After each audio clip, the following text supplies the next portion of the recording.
এই রাধা কৃষ্ণ মিলিত তনু বিগ্রহ তো গৌরাঙ্গ। দাপরে কৃষ্ণ কলিতে গৌরাঙ্গ। গৌরের রূপটা কেমন ছিল জানেন? আহা, এখানে কীর্তন শুনতে আসছেন, খুব ভালো করে লক্ষ্য করবেন। এখানে কীর্তন শুনতে আসছেন, ভিড়ের মধ্যে দিয়ে আসছেন, অনেকের গায়ে গা লাগলো। যদি জিজ্ঞাসা করি বলুন দেখি কার গায়ে গা লাগলো, বলতে পারবেন? অন্ধকারে কোনো গলির রাস্তা দিয়ে আসছেন, আর আপনার পায়ের কাছে যদি একটা বিষধর কালো রঙের ফ করে দাঁড়া একদম পায়ের কাছে, তখন আর কাউকে জিজ্ঞাসা করতে হবে না, এখানে এসে বলবে বাবা জানিস কি বেঁচে গেলাম,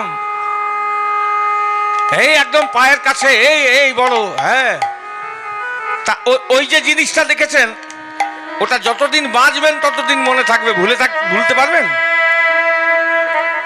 কিন্তু কার গায়ে গা লাগলে ওটা মনে থাকবে না।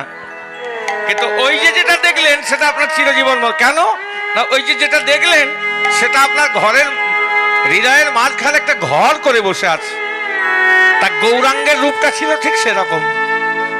যদি কেউ একবার গৌরের রূপে নাম দিয়েছে সে জীবনেও ভুলতে পারবে না।